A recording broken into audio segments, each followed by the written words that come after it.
Hello student, मेरा नाम है ज्योति मदेसिया। आज हम बच्चे ह्यूमन सेल के बारे में जानेंगे। ये है कोशिका, यानी कि हम कह सकते हैं कि कोशिका सभी जीवधारी कोशिकाओं से बने होते हैं। इनमें से कुछ जीव एक कोशिका से बने होते हैं जिन्हें एक कोशिकीय जीव कहते हैं, जबकि दूसरे अन्य कोशिकाओं से मिलकर बने होते हैं जिन्हें बहुकोशिकीय कहते हैं। एक कोशिकीय जीवधारी यानी कि हम कह सकते हैं कि स्वतंत्र अस्तित्व, यापन या जीवन के सभी आवश्यक कार्य करने में सक्षम होते हैं। इन कोशिका के बिना किसी भी स्वतंत्र जीव अस्तित्व नहीं हो सकता। इस कारण जीव के लिए कोशिका ही मूलभूत एवं संरचनात्मक एवं क्रियात्मक इकाई होती है। ये जो कोशिका आपको दिख रही है बच्चों, इसी से ही हमारे जीवन का निर्माण हुआ है। यानी कि अगर देखा जाए, इसको सबसे पहले एक वैज्ञानिक ने देखा था जिसका नाम है रॉबर्ट हुक। रॉबर्ट हुक ने सबसे पहले मरी हुई कोशिकाओं को देखा था। दूसरा कह सकते हैं एक वैज्ञानिक था जिसका नाम था Antony von Leeuwenhoek. Antony von Leeuwenhoek ने पहली बार जीवित कोशिका को देखा एवं इसका वर्णन किया था। रॉबर्ट ब्राउन ने बाद में केंद्रक की खोज की थी। बाद में पता क्या चला था कि इसके अंदर बीच में धंसी हुई एक संरचना पाई जाती है जिसे हम न्यूक्लियस के नाम से जानते हैं, जिसकी खोज रॉबर्ट ब्राउन ने की थी। सूक्ष्मदर्शी की खोज के बाद में इनके सुधार के बाद इलेक्ट्रॉन सूक्ष्मदर्शी द्वारा कोशिका के विस्तृत संरचना का अध्ययन करना और अच्छे तरीके से आसान हो गया। ठीक है बच्चों, तो ये है हमारी जीवन की इकाई जिसे हम कोशिका कहते हैं। संरचनात्मक और क्रियात्मक इकाई है, सेमी परमिएबल होती है जिसके हम आर पार देख सकते हैं। आप इस चित्र को आसानी से देखिए कितने अच्छे तरीके से ये रिप्रेजेंट हो रहा है।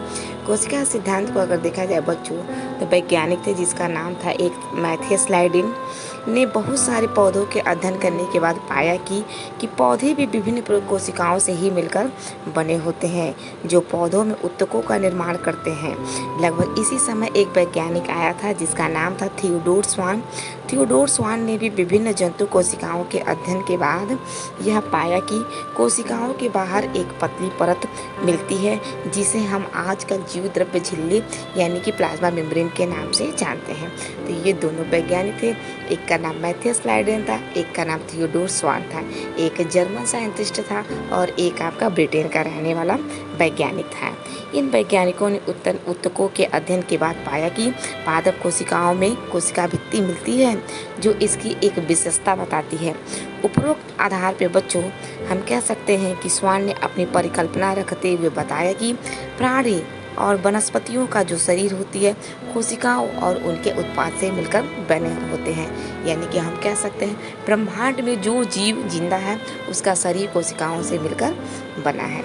यानी हम कह सकते हैं बच्चों, जिसको जिंदा रहना है उसका शरीर कम से कम एक सेल का बना होना चाहिए। ठीक है, यानी कि जो जिंदा रहेगा उसका शरीर अगर एक सेल से मिलकर बना होगा तो उसे हम एक कोशिकीय कहेंगे, और जिसका शरीर बहुत सारी कोशिकाओं से मिलकर बना होता है उन्हें हम बहुकोशिकीय प्राणी के नाम से जानते हैं। ठीक है, आने वाले समय में अगर देखा जाए बच्चों, स्लाइडिन स्वान ने संयुक्त रूप से कोशिका सिद्धांत को प्रतिपादित किया था। यद्यपि इनका यह सिद्धांत बताने में यह असफल रहा था कि नई कोशिकाओं का निर्माण कैसे होता है। यानी कि ये दोनों वैज्ञानिक बिल्कुल असफल रहे, ये बता ही नहीं पा रहे थे कि आखिर इनका निर्माण कैसे हो रहा है। फिर बाद में देखा जाएगा एक और वैज्ञानिक आया था पहली बार जिसका नाम था रुडोल्फ वर्चो। सन 1855 की ये बात है और उन्होंने स्पष्ट कर दिया कि कोशिका विभाजित होती है। उन्होंने बताया और उन्होंने नई कोशिकाओं का निर्माण पूर्व स्थित कोशिकाओं के विभाजन से ही होता है। यानी कि रुडोल्फ वर्चो ने एक थ्योरी दिया जिसे हम ओमनीज सेलुला ई सेलुला के नाम से जानते हैं। इन्होंने स्लाइडिन व स्वान की परिकल्पना को रूपांतरित कर नई कोशिका सिद्धांत को प्रतिपादित किया।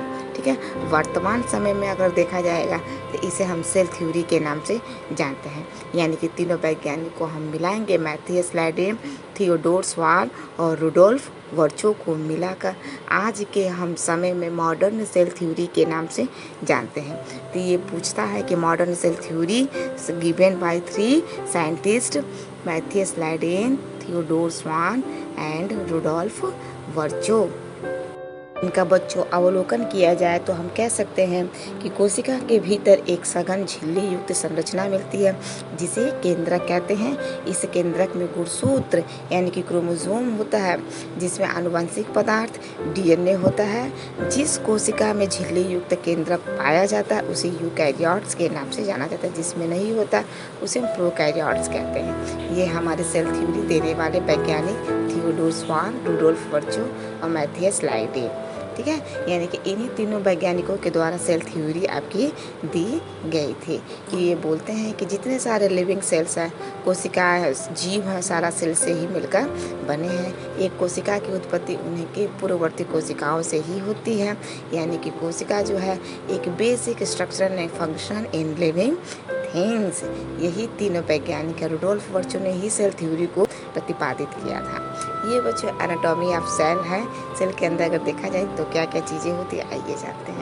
ये है हमारा माइटोकॉन्ड्रिया जिसे हम कोशिका का ऊर्जा घर कहते हैं। ये है हमारा न्यूक्लियस और उसके अंदर न्यूक्लियोलस जहाँ पे आपके डीएनए आनुवंशिक पदार्थ होता है। ये है एंडोप्लाज्मिक रेटिकुलम जहाँ पे लिपिड और वसाएं बनती हैं।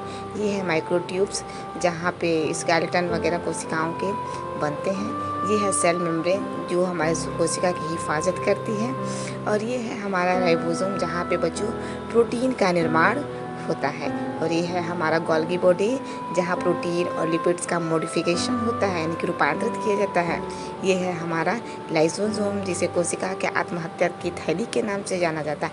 ये है सेंट्रोसोम, सेंट्रियोल जिसे हम कोशिका की कंकाल के नाम से जानते हैं। तो ये है बच्चों हमारा ओवरव्यू ऑफ सेल। ये जो सेल है वो एक जीव का है यानी कि एक प्राणी का कोशिका है, ठीक है।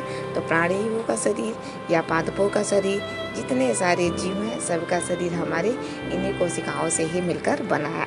अगर ये नहीं है बच्चों तो हमारे जीवन की कोई भी वजूद नहीं है। इन्हीं के ही बिना हमारा शरीर, इन्हीं से ही हमारा शरीर का निर्माण हुआ है। चाहे छोटा से छोटा जीव हो, चाहे बड़ा से बड़ा जीव हो, चाहे उसका शरीर एक ही सेल से क्यों ना बना हो, अगर उसे जिंदा रहना है तो कम से कम उसका शरीर जो है एक सेल का बना होना जरूरी है। अगर बहुत सारे सेल्स मिल जाएंगे तो उसे हम बहुकोशिकीय प्राणी के नाम से जानेंगे।